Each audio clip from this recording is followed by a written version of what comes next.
Hi hello மக்களே, உங்களுக்கு அருமையான ஒரு மூவி கொண்டு வந்திருக்கோம். பாருங்கள், பார்த்துட்டு லைக் பண்ணுங்கள், ஷேர் பண்ணுங்கள், கமெண்ட் பண்ணுங்கள், சப்ஸ்கிரைப் பண்ணுங்கள். வாங்க படத்துக்குள்ளே போகலாம். Iron Man. இனிமே நம்ம கதைகளை போயிடலாம். இவன் தான் டோனி ஸ்டார்க், தீர்க்கதரிசி, மேதாவி, அமெரிக்க தேசபக்தி, வெப்பன் டெவலப்பரான ஹாவர்ட் ஸ்டார்க்குடைய மகன். இவன் 4 வயசுல அவனுடைய முதல் சர்க்கியூட் போர்டை உருவாக்கினா, 6 வயசுல இன்ஜின் உருவாக்கினா, 17 வயசுல MIT-ல இருந்து சிமக்கம் லடுங்கிற ஒரு விருதோட கிராஜுவேட் ஆனா. இந்த மரியாதை கிளாஸ்ல டாப்ல உள்ளவங்களுக்கு தருவாங்க. ஒரு ரோபோ கூட இவன் உருவாக்கியிருக்கான், அது பிரைஸ் வச்சிருக்கு. இந்த ரோபோ பேரு டம் இ. இதுக்கப்புறம் இவன் அப்பா அம்மா ஒரு கார் ஆக்சிடென்ட்ல இறந்துட்டாங்க. அந்த கதை என்னன்னு உங்களுக்கே தெரியும். இவன் தான் ஹாவர்ட் ஸ்டார்க்குடைய ஃப்ரெண்ட் ஒபடியா ஸ்டேன். ஹாவர்ட் இறந்ததுக்கு அப்புறம் ஸ்டேன் இந்த கம்பெனியை பாத்துக்கிட்டான். ஆனா அதுக்கப்புறம் 21 வயசுலயே டோனி ஸ்டார்க் இந்த கம்பெனியுடைய CEO ஆனா. இதுக்கப்புறம் டோனி புத்திசாலித்தனமான நிறைய ஆயுதங்கள், அட்வான்ஸ் ரோபோட்டிக்ஸ், சேட்டலைட் டார்கெட்டிங்னு இப்படி பல அட்வான்சஸ் ஸ்டார்க் இண்டஸ்ட்ரீஸ்குள்ள கொண்டு வந்து அமெரிக்காவை பாதுகாத்தான். இவன் தான் ஸ்டார்க் இண்டஸ்ட்ரீஸ் உடைய தொடர்பாளர் ஜேம்ஸ் ரோட்ஸ், ஷாட்டா ரோடி. ரோடி யுனைடெட் ஸ்டேட்ஸ் ஏர்ஃபோர்ஸ்ல லெப்டினன்ட் கர்னல். இப்ப லாஸ் வேகாஸ்ல டோனி ஸ்டார்க்கு ஒரு விருது கொடுக்குறாங்க. டோனி என் நண்பன், மென்டோர். அவனுக்கு இந்த வருஷத்துடைய ஆப்பர்ஜி அவார்டை நான் தரதுல பெருமைப்படுறேன்னு இவன் சொல்றான். ஆனா டோனி இங்க வரல. டோனிக்கு பதிலா இந்த அவார்டை ஸ்டேன் வந்து வாங்கிக்கிறான். வெவ்வேறு ஃபீல்ட்ஸ்ல நிறைய அச்சீவ் பண்ணவங்களுக்கு இந்த அவார்டு தருவாங்க. டோனி கிட்ட இருக்க நல்ல விஷயம் தான் கெட்ட விஷயம். அவன் எப்பயும் வேலை வளர்ந்தா இருப்பான். ஆனா இவனும் இங்க கசினோல ஜாலியாகிறான். ஹாப்பியோ இப்ப டோனிக்கு டிரைவரா வேலை செஞ்சுட்டு இருக்கான். அப்ப டோனியை பேட்டி எடுக்கிறதுக்கு வேட்டி ஃபேர் மேகசின் ஒரு மேகசின் சேர்ந்த ஒரு ரிப்போர்ட்டர் வரா. இவ பேரு கிறிஸ்டின் எவர்ஹார்ட். உங்களை இந்த காலத்துடைய டவின்சின்னு கூப்பிடுறாங்களே, அதை பத்தி என்ன நினைக்கிறீங்க? அது தப்பு. ஏன்னா எனக்கு ஓவியம் வர தெரியாது. உங்களை சாவு வியாபாரின்னு கூப்பிடுறாங்க, இந்த பேர் பரவாயில்ல. என் அப்பா சொல்லுவாரு, அமைதிங்கிறது நம்ம அடுத்தவனோட பெரிய குச்சி வச்சுக்கிறதான்னு. ஆனா அந்த குச்சை வைக்கிறதே நீங்க தானே. நாசிஸை தோக்கடிக்கிறது, மேன்ஹாட்டன் ப்ராஜெக்ட்ல நிறைய விஷயங்களை அப்ப ஹெல்ப் பண்ணிருக்காரு. அவர் எல்லாரும் ஹீரோன்னு கூப்பிடுறாங்க. ஆனா போர் மூலியமா லாப காண்றீங்கன்னு குற்றச்சாட்டு இருக்கு. மருத்துவத்தை அதிநவீனப்படுத்திருக்கோம், அப்புறம் எங்க இன்டெலி கிராப்ஸ் மூலியமா பசியை போக்கிருக்கோம். அது எல்லாமே அந்த காசுல இருந்து வந்ததான் ஹனி. இத டோனியோடைய வீடு மாலிபோ, கலிபோர்னியால இருக்கு. டோனி ஜார்விஸ்னு ஒரு ஏஐ உருவாக்கியிருக்கான். இந்த வீட்டை அத்தான் பாத்துக்கும். Virginia parts. இவருக்கா கம்பெனில சில எரர்ஸ் எல்லாம் கண்டுபிடிச்சா, ஆனா அது யாருமே நம்பவே இல்ல. ஸ்ட்ரைட்டா டோனி கிட்டே பேசலாம்னு சொல்லிட்டு போகும்போது செக்யூரிட்டியோட தடுத்தாங்க. அப்ப பேக்ல பெப்பர் ஸ்ப்ரே வச்சுக்கிறதா மிரட்டினா, டோனி இந்த பேரே இவளுக்கு பட்ட பேரா வச்சுட்டான், பெப்பர்ன்னு. அதுக்கப்புறம் தான் இவன் பெப்பருக்கு PA வேலை கொடுத்தான். இவரு என்னென்ன மீட்டிங் இருக்கு, எங்க போகணுங்கிறது எல்லாமே இவத்த லிஸ்ட் போட்டு சொல்லுவா.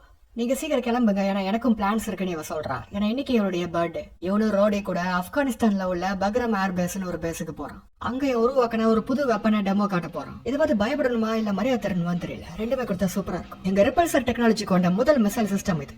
பயன்படுத்தப்படாத ஆயுதம் தான் சிறந்த ஆயுதம் சொல்லுவாங்க. ஆனா இந்த ஆயுதத்தை ஒரே ஒருக்கா பயன்படுத்தினா போதும். அதுக்கப்புறம் கெட்டவங்க அவங்களுடைய கொகைகளை விட்டு வெளியே வர மாட்டாங்க. ஜெரிகோ மிசைல் இதை லான்ச் பண்ண உடனே இதுல இருந்து நிறைய குட்டி குட்டியா வந்து அது பயங்கரமா வெடிக்குது. ஒரு பெரும் அழிவை ஏற்படுத்துது. டெமோ முடிச்ச வாட்டி ரோடியை விட்டுட்டு டோனி தனி வண்டியில போறான். அப்போ ஒருத்தன் கூட போட்டோ எடுத்துக்கணும்னு ஆசைப்படுறான். அமைதி சின்னம்ல வேணாம், சும்மா சொன்ன காட்டிக்கோங்க, எனக்கு அமைதி பிடிக்கும். என்ன அமைதி இருந்துச்சுன்னா அப்புறம் எனக்கு வேலையெல்லாம் போயிடும். அப்பன்னு பார்த்து சில தீவிரவாதிகள் இவங்களை தாக்க ஆரம்பிச்சிடறாங்க. டோனி இங்க இருந்து தப்பிக்கலான்னு பார்த்தா இவன் பக்கத்துலயே இவன் கம்பெனி சேர்ந்த ஒரு ஆயுதமே வந்து விழுந்து அது வெடிச்சு இவனுக்கு பயங்கரமா காயமாயிடுது. டென்ட்ரிங்ஸ்ங்கிற ஒரு தீவிரவாத அமைப்பு தான் இவங்களை தாக்குனது. அவங்க டோனியை கடத்திடுறாங்க. இப்ப முடிச்சு பார்த்தா இவன் நெஞ்சில ஒரு எலக்ட்ரோ மேக்னெட் இருக்கு. அதுக்கு ஒரு பேட்டரி மூலியமா பவர் வருது. இவர் தான் இவனை காப்பாத்துறதுக்காக இந்த மாதிரி வச்சிருக்காரு. இவர் பேரு ஹோ இன்சன். வெடிப்புல இவன் நெஞ்சுக்குள்ள சில கூரான மெட்டல் பீசஸ் எல்லாம் போயிருச்சு. இந்த மாதிரி ஷார்ப்னால மோஸ்டா இவர் முடிஞ்ச அளவுக்கு எடுத்துட்டாரு. ஆனா சிலது இவருடைய இதயத்துடைய அப்பர் சாம்பர்ஸ் பிரிக்கக்கூடிய ஏட்ரியல் செப்டம்ங்கிற ஒரு தின் வால் ஆஃப் டிஷ்யூக்குள்ள போயிருச்சு. இந்த மாதிரி காயங்கள்லாம் என் கிராமத்துல நிறைய பேர்கிட்ட பாத்திருக்கேன். அவங்கள வாக்கிங் டெட்னு கூப்பிடுவாங்க. ஏன்னா இந்த பீசஸ் எல்லாம் அவங்களுடைய முக்கிய உறுப்புகள்ல போய் அவங்க ஒரு வாரத்துல இறந்து போயிடுவாங்கன்னு இவர் சொல்றாரு. அந்த மாதிரி பீசஸ் எல்லாம் இவன் இதயத்துக்குள்ள போகாம இருக்கணும்னு தான் எலக்ட்ரோ மேக்னெட் கூட கார் பேட்டரியை கனெக்ட் பண்ணி இந்த மாதிரி தடுத்திருக்காரு. பெர்ன் ஒரு இடத்துல நடந்த டெக்னிக்கல் கான்ஃபரன்ஸ்ல ஒரு இவங்க சந்திச்சிருக்காங்க. ஆனா இவனுக்கு சரியா ஞாபகம் இல்ல. ஏன்னா அப்ப அவன் நல்லா குடிச்சிருந்தான். ஆனா அப்படி குடிச்சிருந்தோ இன்டகிரேட்டட் சர்க்கியூட்ஸ் பத்தி லெக்சர் எடுத்தான். இவங்க கம்பெனி சேர்ந்த துப்பாக்கிகள் தான் இங்க உள்ளவங்களா வச்சிருக்காங்க. இவங்க கிட்ட இவன் டெமோ காட்டினா அந்த ஜெரிகோ மிசைலை உருவாக்க சொல்றாங்க. டோனி முடியாதுன்னு சொல்லவோ இவனை கொடுமைப்படுத்துறாங்க. இவங்க கம்பெனி சேர்ந்த ஏகப்பட்ட ஆயுதங்களை இங்க வச்சிருக்காங்க. இதெல்லாம் வச்சு அந்த ஜெரிகோ மிசைலை உருவாக்க சொல்றாங்க. இன்னும் என்னோட தேவையா சொல்றாங்க. இவங்க கேட்கறத இவன் செஞ்சுட்டா இவனை வெட்டுறதா சொல்றாங்க. இப்பயும் இவன் முடியாதுன்னு தான் சொல்றான். மலைகளுக்கு நடுவுல இவங்களை கடத்தி வச்சிருக்காங்க.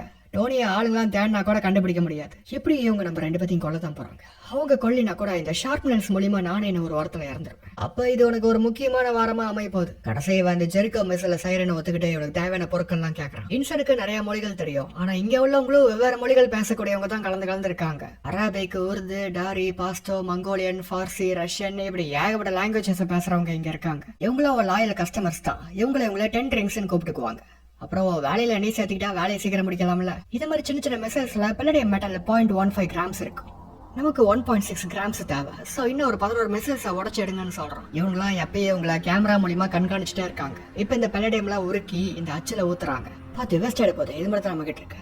பயப்படாத, என் கைகள் ஸ்டடியா தான் இருக்கும். அதனால தான் நீயே பொழைச்சிருக்கு. இதுக்கப்புறம் டோனி ஏதோ பயங்கரமா உருவாக்குறான். இதான் மினியேச்சரைஸ்டு ஆர்க் ரியாக்டர். இந்த மாதிரி ஒரு பெரிய மாடல் தான் இவனுடைய ஃபேக்டரியில ஒண்ணு வச்சிருக்கான். இப்போ இது மூலியமா அந்த எலக்ட்ரோமேக்னெட்டிக் பவர் கிடைச்சி அது ஷார்ப்னால இதயத்துக்குள்ள போகாம இழுத்து பிடிச்சிக்கும். நொடிக்கு 3 ஜிகா ஜூல்ஸ் எனர்ஜி இதுல இருந்து உற்பத்தி ஆகுது. சோ இவனுடைய ஒரு வாழ்நாள் என்ன 50 வாழ்நாளுக்கே இவனுக்கு தேவையான சக்தியை தரும். அல்லது 1/4 மணி நேரத்துக்கு பெருசா ஏதாச்சும் ஓட வைக்கும். ஏன்னா இவன் பிளானே இந்த மாதிரி ஒரு பெரிய கவசத்தை உருவாக்கி இங்க இருந்து தப்பிக்கிறது தான். பட் இதோடைய பாகங்கள்லாம் இவன் தனித்தனியா வரைஞ்சு வச்சிருக்கான். அப்பதான் இவங்களால கண்டுபிடிக்க முடியாதுன்னு. சோ இதெல்லாம் ஒன்னா வச்சு பார்த்தா தான் தெரியும். இன்சன் குல்மீரான்னு ஒரு சின்ன டவுனை சேர்ந்தவர். அது ஒரு நல்ல இடம். அங்க எனக்கு குடும்பமும் இருந்தாங்கன்னு சொல்றாரு. உனக்கு ஸ்டார்க் அப்படி யாரும் எனக்கு இல்லை. அப்படி எல்லாம் இருந்தும் எதுவும் இல்லாத மனுஷன். இதுக்கப்புறம் அந்த கவசத்தை தான் இவங்க ரெடி பண்றாங்க. இதோட பேரு மார்க் 1. இவங்களுக்கு ஒரு கடத்துல சந்தேகம் வந்துருச்சு, ஜெரிகோ மிசைல் போலவே இது இல்லையேன்னு. இவன் தான் ரசா, இந்த 10 ரிங்ஸ் உடைய தலைவன். அந்த காலத்துல வில் அம்ப தொழில்நுட்பத்துடைய உச்சமா இருந்துச்சு. அதை வச்சு கெங்கிஸ் கான் பசிபிக்ல இருந்து யுக்ரைன் வரைக்கும் ஆண்டாரு. ரோம சாம்ராஜ்யத்தை விட 4 மடங்கு பெருசு. அலெக்சாண்டர் த கிரேட் சாம்ராஜ்யத்தை விட 2 மடங்கு பெருசு. இப்ப டோனி ஸ்டார்க் உடைய லேட்டஸ்ட் ஆயுதங்கள் யாருக்கு கிடைக்குதோ அவங்களால தான் ஆள முடியும். கூடி சீக்கிரம் நான் ஆள போறேன். இதுக்கப்புறம் இன்சனை மிரட்டுறான். என்ன முட்டாள நினைச்சிட்டு இருக்கீங்களா?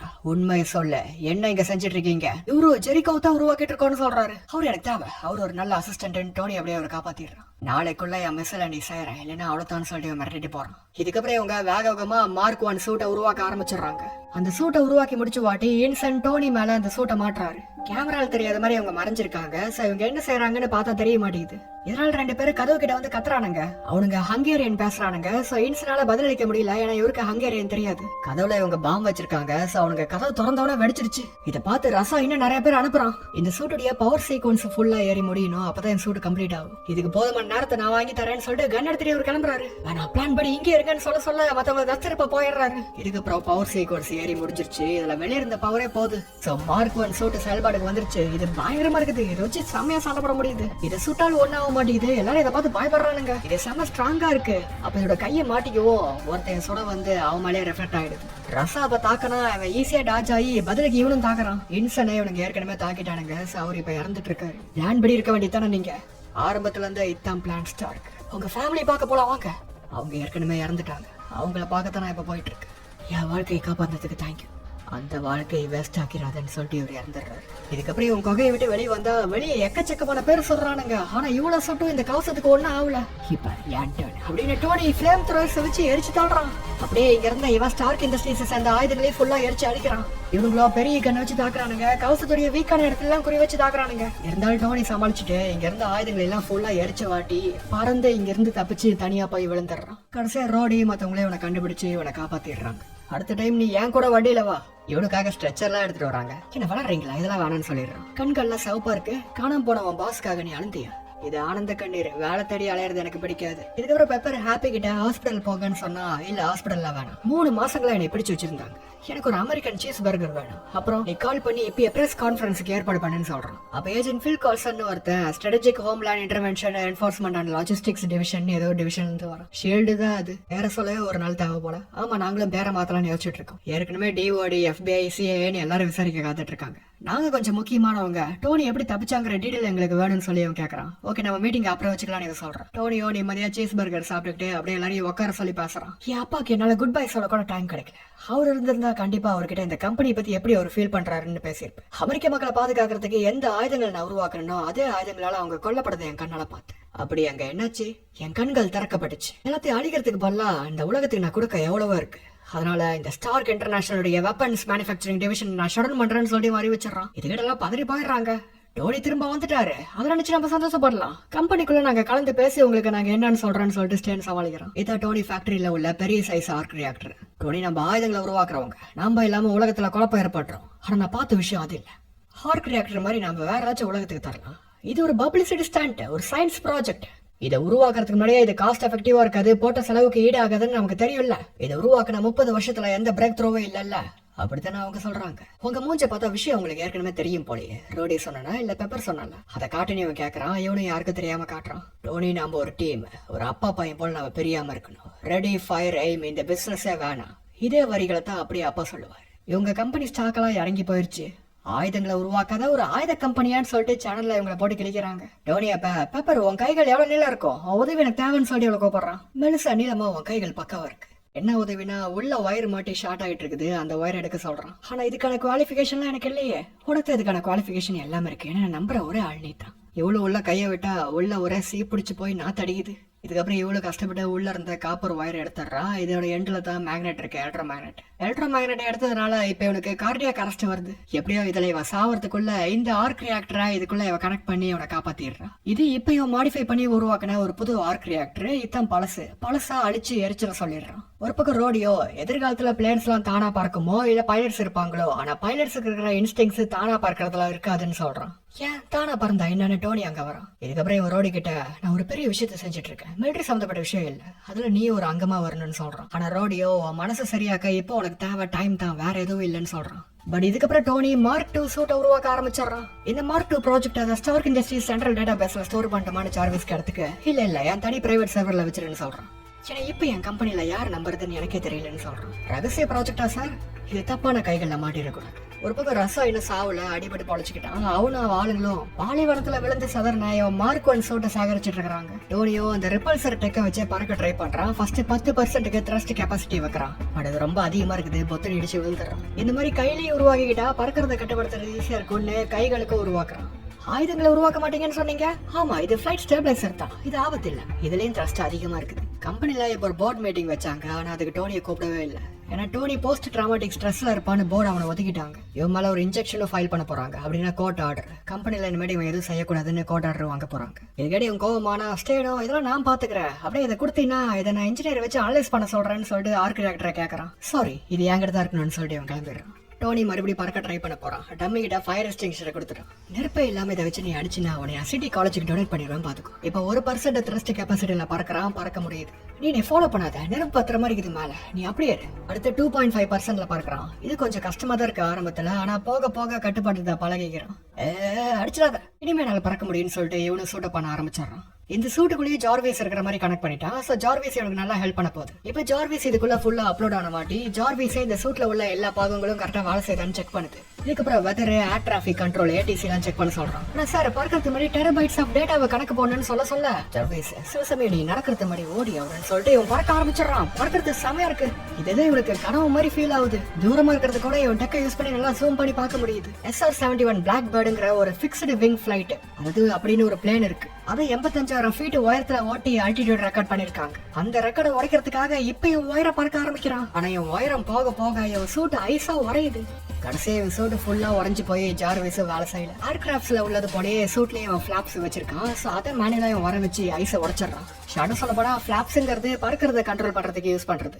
இதுக்கப்புறம் இவன் சூடு திரும்ப வேலை செய்யவும் இவன் ஜஸ்ட் மிஸ்ல விழாம தப்பிச்சிடறான். கடைசியா வீட்டு மாடிக்கு வந்து பவர் கட் பண்ணா சூட்டு உடைச்சிட்டு உள்ள விழுது. ஏன்னா அந்த அளவுக்கு வெயிட்டா இருக்கு. டம்மி இதா சாக்குன்னு ஃபயர் எக்ஸ்டிங்ஷரை இவன் மேல அடிச்சிருது. பெப்பரோ அந்த பழைய ஆர்க் ரியாக்டரையே டோனி ஸ்டார்க்குக்கும் இதே இருக்கு, அதுக்கு இதான் ப்ரூஃப்னு மேல எழுதி இது ஒரு கிஃப்டா ஒரு நினைவு சின்ன மாதிரி மாத்திட்டா. ரசவா ஆளுங்களோ இந்த மார்க் 1 அசம்பிள் பண்ண பாத்துட்டு இருக்கானுங்க. டோனி செரஃபிம் டாக்டிகல் சேட்டலைட்னு ஒரு சேட்டலைட் வச்சிருக்கான். அதுல உள்ள கோல்டு டைட்டானியம் ஆலாயை எடுத்து சூட்டை உருவாக்க சொல்றான். ஏன்னா இந்த ஆலாய் அவ்வளவு சீக்கிரம் உரையாது.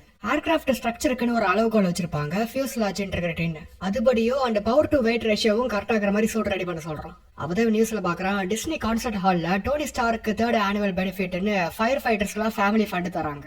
இவனை இன்வைட் பண்ணாமே அந்த விழாவை நடத்திட்டு இருக்காங்க. இவன் ஸ்ட்ரெஸ்ல இருக்கான்னு சொல்லி இவனை ஒதுக்கிட்டாங்க. ஜார்விஸ் அப்ப இவன் சொன்ன அளவுகோல்ல சூட்டை ரெண்டர் பண்ணி காமிக்குது. இது மார்க் 3. இது எப்படியே உருவாக்கினா தங்கம் மாதிரி மின்னும், ஏன்னா தங்கம் தானே. அப்படியே இதுல அங்கங்க ஹாட் ராட் ரெட் கலர் அடிக்க சொல்றான். டோனி அப்ப ஏதோ ஜூஸ் எல்லாம் குடிக்கிறான். இது என்னன்னு அடுத்த பாட்டுல சொல்லுவாங்க. இப்ப இவன் சொன்ன மாதிரி உருவாக்கினா சூட் எப்படி இருக்கும். இது உருவாக்குறதுக்கு 5 மணி நேரம் ஆகும். அது வரைக்கும் இவன் அந்த விழாக்கு போயிட்டு வரான். ஸ்டார்க் இண்டஸ்ட்ரீஸ்ல ஆயுதம் உருவாக்குறது ஒரு சின்ன பகுதி தான் சொல்லிட்டு சொல்றான். இங்க ஸ்டான்லி இருக்காரு. பில் கோல்சன் இங்கே வந்து நீங்க நிறைய கேள்விகளுக்கு பதில் சொல்ல வேண்டியது இருக்குது. சோ 24th 7 மணிக்கு நைட்டு மீட் பண்ணலாமான்னு கேட்டதுக்கு இவன் அப்படியே பெப்பரை பார்த்துக்கிட்டே சரின்னு சொல்லுவேன். இதுக்கப்புறம் இவன் பெப்பர் கூட டான்ஸ் ஆடுறான். ஆனா இவன் கூட டான்ஸ் ஆடுறது பெப்பருக்கு அன்கம்ஃபர்டபுளா இருக்கு. ஏன்னா டோனி ஒரு பிளே பாய்னு எல்லாருக்குமே தெரியும். இவ்வளவு டோனிக்கு தான் பர்சனல் அசிஸ்டண்டா வேலை செய்யறான். இவன் பிளே பாயா இருக்கிறது இவளுக்கு பிரச்சனை இல்ல, ஆனா இவளுடைய பாஸ் கூட இப்படி டான்ஸ் ஆடுறத ஒரு தப்பா நினைச்சுக்குமே, அதனால தான் பயப்படுறான். இருந்தாலும் இவ டோனி மேல உண்மையான காதல வச்சிருக்கா. அப்ப அந்த ரிப்போர்ட்டர் கிறிஸ்டின் வந்து இவங்கிட்ட பேசி இவன் கம்பெனி பண்ற அட்டுவலத்தை பத்தி சொல்றா. பட் இவனை தான் ஒதுக்கிட்டாங்களே, கம்பெனிக்குள்ள என்ன ஆகுதுன்னு இவனுக்கு தெரியல. இதான் இன்சென்ட் சொன்ன அவருடைய டவுன் குல்மேரா. இங்க தீவிரவாதிகள் இருக்காங்க. இவங்க கிட்ட ஸ்டார்க் இண்டஸ்ட்ரீஸ் சேர்ந்த ஆயுதங்களும் இருக்கு, கூட அந்த ஜெரிகோ மிசிலே வச்சிருக்காங்க. இதெல்லாம் நேத்து எடுத்த போட்டோஸ் தான். அப்படின்னா இவங்க கம்பெனி, அரசாங்கம், தீவிரவாதிகள்னு 2 பேருக்குமே ஆயுதங்களை வித்து டபுள் டீலிங் பண்ணிருக்காங்க. இதை பத்தி ஸ்டேன் கிட்ட கேட்டா, கம்பெனில உன் செயல்பாடுகளை முடக்க கோர்ட்ல உனக்கு எதிராக ஆர்டர் வாங்கினதே நான் தான், இதெல்லாம் உன் பாதுகாப்புக்காக தான் சொல்லிட்டு போறோம். இப்ப குல்மீரா டவுன்ல உள்ள விவசாயிகள், மந்தைகள் மேய்க்கிறவங்களா அவங்களுடைய வீடுகள்ல இருந்து அனுப்பப்படுறாங்க. இப்படி அப்புறப்படுத்தப்பட்ட மக்கள்லாம் கிடைக்கிற இடத்துல தங்குறாங்க. பழைய சோவியத் ஸ்மெல்டிங் பிளான்ட் ஒன்னு இருக்கா, அங்க தங்குறாங்களாம். டென்ட்ரிங்ஸ் உடைய வேலை இது. ரசவும் அங்கதான் இருக்கான்.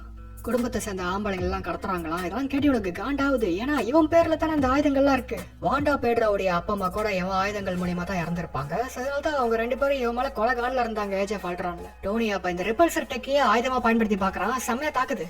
இதுக்கப்புறம் இப்ப உருவாக்கின மார்க் 3 சூட் இவன் போட்டுக்கிறான். இந்த மார்க் 3 சூட் செம்ம சூப்பரா இருக்கு. டென்ட்ரிங்ஸ் சேர்ந்த தீவிரவாதிகள்லாம் மக்கள் இங்க கொடுமைப்படுத்திட்டு இருக்கானுங்க. அப்ப டோனி அங்க வந்து இந்த தீவிரவாதிகளை போட்டு தாக்க ஆரம்பிச்சிடறான். வினை கைதிகளை வச்சு மிரட்டினாலும் இவனுங்களை அப்படியே தனித்தனியா மார்க் பண்ணி குடி குடி வெப்பன்ஸை வச்சு இவங்களை தாக்கிடுறான். இந்த கேங்க சேர்ந்த ஒருத்தங்க இருந்து எஸ்கேப் ஆகலான்னு பார்த்தா அவனை மக்கள்கிட்டே இவன் பிடிச்சு கொடுத்துட்டு இனி இவன் உங்களுக்கு தான் சொந்தம்னு சொல்லிட்டு கிளம்பிடுறான். இப்ப இவனுக்கு வச்சிருக்க ஜெரிகோ மிசில் அடிக்கலான்னு போறதுக்குள்ள டேங்க வச்சு இவன் அடிக்கிறானுங்க. டேங்க்ல அடிச்ச சூட்டுக்கு ஒண்ணா அவ்வளோ ஸ்கிராச்சஸ் மட்டும் ஆயிருக்கு. இப்ப இவன் டேங்க் மேல ஒரு குட்டி மிசில வச்சு தாக்குறான். அது பயங்கரமா வெடிக்குது. கடைசி இவனுக்கிட்ட இருந்த ஜெரிகோ மிசில் எல்லாம் அழிச்சிட்டு இங்க இருந்து கிளம்பிடுறான். கலிபோர்னியால உள்ள எட்வர்ட்ஸ் ஏர்ஃபோர்ஸ் பேஸ்ல வேற இவன் பறக்கிறத வேற ஏதோ நினைச்சுக்கிறாங்க. இது சிஏ வேலையும் இல்ல, ஏர்ஃபோர்ஸ் வேலையும் இல்ல. அப்ப என்னது இவங்களுக்கே தெரியல. வெப்பன்ஸ் டெவலப்மெண்ட்ல இருந்து கர்னல் ரோட்ஸை கூப்பிடுங்க. ரோடி வந்த வாட்டி எல்லா டேட்டா பேசஸ் வச்சு செக் பண்ணியாச்சு. இது என்னன்னே தெரியலன்னு சொல்றாங்க. ரேடார்ல கூட தெரிய மாட்டேங்குது. ஏன் ஸ்டெல்த்ல இருக்கான்னு கேட்டா இல்ல அந்த அளவுக்கு குட்டியா இருக்குன்னு சொல்றாங்க. சந்தேகம் வந்து டோனி கால் பண்றான். என்ன சத்தம்னு கேட்டா அது நான் டிரைவிங்ல இருக்கேன்னு போய் சொல்றான். உன்னை கடத்தி வச்சு இந்த இடத்துக்கு பக்கத்துல யாரோ தாக்கி இருக்காங்க. அப்புறம் இங்க ஏதோ பறந்துட்டு இருக்கு. ஓ வேலை வேற யாரோ செய்யறாங்களா? ஏன் மூச்சு ஆகுதுன்னு கேட்டா அதை நான் ஜாகிங் பண்றேன்னு சொல்லிட்டு மறுபடியும் போய் சொல்றான். டிரைவிங்னு சொன்னா அது நான் டிரைவிங் முடிச்சோட ஜாகிங் பண்ண ஒன் டெஃப் இது இல்லன்னு கடத்துக்கு கண்டிப்பா இல்லன்னு சொல்லிடுறான். இவனே தெரியாம ரேடியோ கான்டாக்ட் மூலமா கான்டாக்ட் பண்ண பாக்குறாங்க. ஆனா எந்த ரெஸ்பான்ஸும் இல்ல. அப்பயும் சூப்பர் சோனிக் வேகத்துல போனாலும் லாக் பண்ணி மிசைல் வச்சு தாக்குறாங்க. டோனியோ பிளார்ஸை யூஸ் பண்ணி மிசைல்ல தப்பிக்கிறான். இதுக்கப்புறம் இவனை விடாம ஃபாலோ பண்ணி அடிக்கிறாங்க. இவன் அப்படியே பிளாப்ஸை யூஸ் பண்ணி பின்னாடி போறான். கடைசியா ரோடிக்கே கால் பண்ணி அதை நான் தான் சொல்றான். இந்த மாதிரி டெக்லாம் எதுக்கு வார் ஜோன் அனுப்புறேன்னு கேட்டா நான் தான், ஆனா இது ஏன் வேலைன்னு சொல்லலாம். இது லிட்டரலா நான் தான், என் மேல ஒரு சூட் இருக்குன்னு சொல்றான். இப்ப இவன் இவங்க பிளேனு கீழே ஒளிஞ்சிட்டு இருக்கிறான். இதனால பிளேனை சுத்தவோ இவன் பறந்துட்டு போய் இன்னொரு பிளேன் ஒரு ரக்கை டேமேஜ் பண்ணிடுறான். இதனால இதுல இருந்த பைலட் எஜெக்ட் ஆகி எஸ்கேப் ஆனான்னு பார்த்தா இதுல இருந்து பேராஷூட் ஜாம் ஆயிடுச்சு. இந்த நிலைமையிலேயே மத்தவங்க இவனை தாக்கத்தான் பாக்குறாங்க. இது ஏதோ வேற ஏதோ ஒண்ணுன்னு. கடைசியா டோனியை பேராஷூட் வர வச்சு இந்த பைலட்டை காப்பாத்திட்டு இங்க இருந்து கிளம்பிடுறான். டேய் உன்னால ஒரு பிளேன் நஷ்டமாயிருச்சு, அது நீ தான் காஸ்டர். டெக்னிக்கலா அவன் தான் ஏமாள போது. இப்ப நான் என்ன பண்றேன்னு வந்து பாக்குறியா? இல்ல இல்ல இதை பத்தி எனக்கு அதிகம் தெரியாம இருக்கிறதே பெட்டர். ரசிக்கு என்ன சொல்றது, எப்பயும் போல பிஎஸ் தான் ட்ரைனிங் எக்ஸசைஸ்ன்னு சொல்ல. இவனும் F-22 ராப்டரை வச்சு ட்ரைனிங் எக்ஸசைஸ் பண்றக்கும் போது விபத்து ஆயிடுச்சு. ஆனா யாருக்கும் ஒண்ணா ஆகலன்னு சொல்லிடுறான். அப்புறம் தீவிரவாதிகளை தாக்குனது யுனைடெட் ஸ்டேட்ஸ் கவர்மெண்ட் இல்லங்கிறதையும் சொல்லிடுறான். இந்த சூட்டை மாற்றத்தோட கழட்டுறதான் கஷ்டமா இருக்கு. இதுவரை பெப்பர் பாத்துறான். இப்பதான் தெரியுது ரசா கிட்ட டோனியை கடத்தி அவனை கொல்ல சொன்னதே ஸ்டேன் தான். அப்புறம் மார்க் 1 சூட்டை பார்த்து ஓ இப்படிதான் அவன் தப்பிச்சானாங்கிறது உனக்கு புரியுது. இந்த மாதிரி ஒரு படையை உருவாக்கினா ஏசியாவனை ஆழ்வ நீங்களும் ஸ்டார் கூடிய அரியாசனத்துல உட்காரலாம். சோ நமக்கு பொதுவான எதிரி தான். இதை உங்களுக்கு பரிசாவே தரேன். இதுக்கு பதிலா எனக்கு நீங்க இந்த மாதிரி ஒரு படையை உருவாக்கி தாங்கன்னு சொல்லி அவன் கேட்கறான். ஆனா இவனுக்கு நல்லாவே தெரியும் இந்த சூட்டை விட இதுல இருக்கிற ஆர்க் ரியாக்டர் தான் ரொம்ப முக்கியம்னு. இது நான் உனக்கு தர பரிசுன்னு சொல்லிட்டு ஒரு டெக்கை வச்சு ஒரு விதமான ஃப்ரீக்வன்சி உருவாக்குறான். இது மூலியமா இவனுக்கு டெம்பரரியா பேரலைஸ் ஆகுது. இந்த ஃப்ரீக்வன்சி ஸ்டேனுக்கு கேட்காத மாதிரி அவன் காதை அடைச்சுக்கிட்டான். உன்னுடைய அக்கீலஸ் கொதிக்கால், அதாவது உன்னோட வீக்னஸ் எப்பயும் டெக்னாலஜி தான். கவலைப்படாத, இந்த பேரலைஸ் 1/4 மணி நேரத்துக்கு தான் இருக்கும். ஆனா அதுக்கு மேல நீ இருக்க மாட்டேன்னு சொல்லிட்டு இந்த கவசத்தை எடுத்துட்டு மத்தவங்க எல்லாம் போறத சொல்லிடுறான். டோனியோ பெப்பர் கிட்ட லாக் சிப்னு ஒரு சிப்பை கொடுத்து என் ஆபீஸுக்கு போய் மெயின் ஃப்ரேமை ஹேக் பண்ணி ரீசெண்டா கம்பெனில இருந்து ஷிப்பிங் பண்ண பில் எல்லாம் காப்பி பண்ண சொல்றான். ஒன்னு அதை எக்ஸிக்யூட்டிவ் ஃபைல்ஸ் கீழே வச்சிருப்பாங்க, இல்ல கோஸ்ட் டிரைவ்ல தனியா வச்சிருப்பாங்க. அதை லோயஸ்ட் நியூமரிக் ஹெட்டிங்ல சர்ச் பண்ணி கண்டுபிடின்னு சொல்றான். ஏன்னா அந்த பில்ஸை வச்சு ஆயுதங்களை எங்க வித்திருக்காங்கன்னு தெரிஞ்சதானே இவனால போய் எல்லாத்தையும் அழிக்க முடியும். ஆரம்பத்துல பெப்பர் இதுக்கு ஒத்துக்கல. ஏன்னா என் உசுருக்கே ஆபத்துல இதெல்லாம். பெப்பர் எனக்கு நீ தானே இருக்கு, எனக்கு இப்பதான் என்ன செய்யணுங்கிறது புரியுது. என் மனசு இப்பதான் சரியான இடத்துல இருக்கு. இவ்வளோ எனக்கும் நீட்டா இருக்குன்னு இந்த சிப் எடுத்துட்டு போறான். பெப்பரும் ஆபீஸுக்கு போய் இவன் சொன்ன லோயஸ்ட் நம்பர்ல தேடி பாக்குறான். அந்த கோஸ்ட் டிரைவ் இருக்கு. இதுல பில்ஸ் மட்டும் இல்ல, செக்டார் 16 ஒரு இடத்துல ஸ்டேன் இன்னும் ஒரு பெரிய கவசத்தை உருவாக்கிட்டு இருக்காங்கிறதையும் கண்டுபிடிச்சிடறான். தீவிரவாதிங்க அமைச்ச வீடியோ ஒன்னு இருக்கு, அதை இவன் டிரான்ஸ்லேட் பண்றான். நீங்க கொடுத்த காசுக்கு த கிரேட் டோனி ஸ்டார்க்க கொல்லணும்னு சொல்லவே இல்லையே, இதுக்காக நீங்க அனுபவிப்பீங்க ஸ்டேன்னு சொல்றானுங்க. இதெல்லாம் இவன் சிப்ல காப்பி பண்ணிட்டு இருக்கும் போது ஸ்டேன் திக்குன்னு வந்து பயமுறுத்துறான். இவன் அப்படியே பேப்பரை வச்சு சிப்பா மறைச்சிக்கிறான். இவன் அப்படியே பேசிக்கிட்டே கிட்ட வந்து பார்த்தா இவன் ஸ்கிரீன் சேவருக்கு மாத்தி ஏமாத்திடுறான். டோனி ஸ்டார்க்கு திரும்ப வந்தாலும் அவன் முழுசா வரல. அவனுடைய ஒரு அங்கத்தை அந்த கொகையிலே விட்டுட்டு வந்துட்டான். அவர் அப்படித்தான் காம்ப்ளிகேட்டடான மனுஷர்னு சொல்லிட்டு இவ அப்படியே பேப்பர் இருக்கிற மாதிரி இந்த சிப்பை எடுத்துட்டு கிளம்புறா. ஒரு நிமிஷம், அது இன்னைக்கு பேப்பர் தானே? ஆமான்னு சொல்லி அப்படியே பேப்பரை மட்டும் கொடுத்துட்டு சிப் எடுத்துட்டு போறா. இவனுக்கு சிஸ்டம் பார்த்து எடுத்த விஷயம் புரியுது. நல்லவேளை இங்க ஃபில் கால்சன் இருக்கான், அவங்க கிட்ட நீங்க அப்பாயின்மெண்ட் கேட்டீங்களா வாங்கன்னு சொல்லிட்டு பாதுகாப்பு கூட கூட்டிட்டு போயிடுறா. இதான் செக்டர் 16. பெரிய கவசத்தை உருவாக்கிட்டாங்க, ஆனா அதுக்கு பவர் தரது மாதிரி எதுவும் டெக்னாலஜியே இல்லைன்னு சொல்றாங்க. இந்த ஆர்க் ரியாக்டர் தான் அதுக்கான டெக்னாலஜி. இதை குட்டியாக்கு போதும். ஆனா சார் அதுக்கு சாத்தியமே இல்ல. டோனி ஸ்டார்க் இதை கொகையெல்லாம் மிச்சம் இதை வச்சு உருவாக்கணும். ஐம் சாரி, நான் ஒன்னும் டோனி ஸ்டார்க் இல்லை. அப்ப டோனி பெப்பர் கால் பண்ணும்போது இவன் இந்த டெக்கை வச்சு இவனுக்கு ஷார்ட் டெம்மா பக்கவாதம் வர வச்சிடறான். இது நல்ல டெக், ஆனா கவர்மெண்ட் அப்ரூவ் பண்ணல. உன்னை கொல்ல சொன்னதுக்கு அப்புறம் தங்க மூட்டை இடுற வார்த்தை கொள்றமோன்னு நான் கவலைப்பட்டேன். ஆனா விதி பாத்தியா, நீ அதுல இருந்து பொழைச்சி எனக்காக கடைசி தங்க மூட்டையை இட்டிருக்கு. அப்பா நமக்கு அட்டாமிக் பாம்பை கொடுத்தாரு. ஆனா அவர் ஒன்ன மாதிரி சொல்ல மாதிரி இருந்தா என்ன இருக்குன்னு யோசிப்பாரு. உன்னுடைய 9th சிம்பனி டோனி இது சரியான கைகள்ல உலகத்துல இது சமநிலை ஏற்படுத்தும். இதை வச்சு புது ஜெனரேஷன் வெப்பன்ஸ் உருவாக்கலாம். கேட்ட விஷயம், இதுல பெப்பரை இழுத்து அவளை மாட்டி விட்டுட்டேன்னு சொல்லி அவன் கிளம்பிடுறான். பெப்பர் ரோடி கால் பண்ணி டோனி கால் அட்டன் பண்ணலான்னு சொல்லி என்னன்னு பாக்க சொல்றான். ஆர்க் ரியாக்டர் இல்லாதனால டோனிக்கு இப்ப கார்டியாக் அரெஸ்ட் வருது. இவன் அந்த பழைய ஆர்க் ரியாக்டர் எடுக்கலான்னு போறதுக்குள்ள இவனால முடியல. நல்லவளை அவன் சாகிறதுக்குள்ள டம்மி இதை எடுத்து கொடுத்து இவனை காப்பாத்திருது தக்க சமயத்துல. ரோடி அப்பதான் சொல்றான், பெப்பர் 5 ஏஜென்ட்ஸ் கூட்டிட்டு ஸ்டேன் அரெஸ்ட் பண்ண போயிருக்கான்னு. ஆனா அது போதாதேன்னு அவன் சொல்றான். ஏன்னா அவன் ஆர்க் ரியாக்டர் வச்சு அவனுடைய கவசத்துக்கு பவர் கொடுத்துட்டான். டோனியை சூட்டு மாட்டிட்டு கிளம்புறான். இந்த சூட்டை பார்க்க இவனுக்கு ஆசையா இருக்கு. அடுத்த டைம் நான் பாத்துக்கிறேன்னு சொல்றான். ஆனா அவ்வளவுதான், இந்த படத்தோட இவரு போயிடுவார். எங்க டோர்ல ஆக்சஸ் பண்ண முடியல. சோ வெடிக்க வச்சுட்டு இவங்க உள்ள போறாங்க. சத்தம் கேட்டு ஸ்டேனும் அவன் சூட்டுக்குள்ள போறான். ஸ்டேனுடைய சூட்டு பேரு அயன் மாங்கர் ஆர்மர். செம்ம பெருசா இருக்குது. இந்த பழைய ஆர்க் ரியாக்டர்ல பறக்கிற அளவுக்கு எல்லாம் பவர் இல்ல. 48% கீழே குறைஞ்சிட்டே இருக்குது பவர். இங்க ஸ்டேனோ பெப்பர் கொல்லான்னு வரதுக்குள்ள ஜஸ்ட் மிஸ்ல குறுக்கால டோனி வந்து இவ்வளவு காப்பாத்திடுறான். இதுக்கப்புறம் இவங்க சண்டை வெறுத்தனமா போகுது. பட் டோனிக்கு பிரச்சனையே அவருடைய பவர் 19% கீழே குறைஞ்சிட்டு இருக்குது. இப்ப டோனி அப்ப ஒரு பிளான் யோசிச்சு வேணே இவனை பறந்து மேல உயரமா கூட்டிட்டு போறான். இவனை விடாம ஃபாலோ பண்றான். என்னது வாரத்துல 2 பறக்குதுன்னு ஏர்போர்ஸ் ஜெட்ஸை ரெடி பண்ணா இல்ல, இது வெறும் ட்ரைனிங் எக்ஸசைஸ் தான் சொல்லிட்டு இவன் சமாளிக்கிறான். ஜார்விஸ் வேற 11% 7% பவர் குறையத சொல்லி கடுப்பது. ஜார்விஸ் நீ சொல்ல அந்த ஸ்கிரீன்ல போட்டு நானே பாத்துக்கிறேன். டோனி ஓ சூட்டை விடவே என் சூட் எல்லா வகையிலும் அட்வான்ஸ் இவன் நினைச்சிட்டு இருக்கான். ஆனா இந்த உரையிற பிரச்சனை பத்தி இவனுக்கு தெரியல. இதுதான் இவ்வளவு ஹைட்டா அவனை கூட்டிட்டு வந்தான். சோ இவன் ஆர்மர் ஃபுல்லா உடஞ்சு ஆஃப் ஆகவும் இவன் அப்படியே கீழே விழ ஆரம்பிச்சிடறான். இவனுக்கோ பவர் 2% கீழே குறைஞ்சு எமர்ஜென்சி பேக்கப் பவர்ல ஓடுது. எப்படியோ அதை வச்சுட்டு இவன் கீழே வந்துடுறான். அவ்வளவுதான், அவன் கதை முடிஞ்சிச்சு. இவன் சூட்டெல்லாம் கழட்டி வச்சிருக்கும் போது அவன் திரும்ப வந்துடுறான். அவர் இல்லாம எந்த வெப்பன்ஸும் வேலை செய்யல. நல்லவளை அவன் பிளார்ஸ் பயன்படுத்தி தப்பிக்கிறான். இதுக்கப்புறம் இவன் பெப்பர் கிட்ட சென்ட்ரல் கன்சோலுக்கு போய் எல்லா சர்க்கிட்ஸையும் ஓபன் பண்ணி நான் சொல்லும்போது பைபாஸ் பட்டன் அழுத்துன்னு சொல்றான். ஏன்னா இந்த பெரிய சைஸ் ஆர்க் ரியாக்டரை ஓவர்லோட் பண்ணி அதை வச்சு இவனை தாக்கறதான் பிளான். இதுக்கப்புறம் இவன் ஆப்டிக் கனெக்ஷன்லாம் இவன் பிடிங்கிறான். எனக்கு எதுவும் தெரிய மாட்டேங்குது. இருந்தாலும் இவன் கவசத்தையே ஓபன் பண்ணி இவனை சுட்டு கொல்ல பாக்குறான். நல்ல டார்கெட்டிங் சிஸ்டம் இல்லாதனால இவளால சரியா குறி வைக்க முடியல. உலகத்துல ஆயுதங்களை அழிக்கிறேன்னு சொல்லிட்டு சிறந்த ஆயுதத்தை உருவாக்கி இருக்கே, அதை வச்சுதான் உன்னை அழிக்க போறேன். எவ்வளவு ஐரானிக்கா இருக்கு. டோனி பெப்பர் கிட்ட பைபாஸ் பட்டன் அழுத்த சொல்லிடுறான். அழுத்தவோ ஆர்க் ரியாக்டர் ஓவர்லோட் ஆகி இதோட எனர்ஜி எல்லாம் உள்ள மேல போகுது. டோனி சூட்டு குட்டியா இருக்கவோ இதுல தூக்கி அடிச்சு தப்பிச்சிடறான். இவன் சூட்டு பெருசா இருக்கவோ ஸ்டேன் இதுல மாட்டி கடைசி இதுக்குள்ள விழுந்து வெடிச்சு இறந்து. ஏதோ ரோபோட்டிக் ப்ரோட்டோடைப் தான் மால் ஃபங்க்ஷன் ஆகி இப்படி விபத்தாயிடுச்சுன்னு ரோடி பிரசிட்ட சமாளிச்சார். பேப்பர்ல யார் இந்த அயன் மேன் போட்டிருக்காங்க. டெக்னிக்கலா அது கோல்டு டைட்டானியம் ஆலை தானே. இருந்தாலும் பரவாயில்ல, இந்த பேர் நல்லா தான் இருக்கு. இந்த சம்பவம் நடக்கும்போது டோனி எங்கேயோ வெக்கேஷன் போயிருந்தானோ வந்தவன் அவனோட பாடி கார்டுன்னு சொல்லி சமாளிக்க சொல்றாங்க. அப்புறம் எங்க டிவிஷன் பேரு ஷார்ட்டா ஷீல்டுன்னு கூப்பிடுங்கன்னு சொல்றான். இப்ப இவங்க எழுதி கொடுத்ததை படிக்கலாம் தான் டோனி போறான். ஆனா இவனே நான் ஒன்னும் சூப்பர் ஹீரோலாம் இல்லைன்னு சொல்லிட்டு உண்மை உணர்றான். சூப்பர் ஹீரோன்னு நாங்க சொல்லவே இல்லையே கிறிஸ்டின் லாக் பண்றான் அவன். அதாவது நான் ஒன்னும் ஹீரோ டைப் இல்லைன்னு சொல்ல வந்தேன். கார்ட்ஸ்ல எழுதி இருக்கிறது மட்டும் படி. உண்மை என்னன்னா நான் அயன் மேன். நீ உண்மையை போட உடச்ச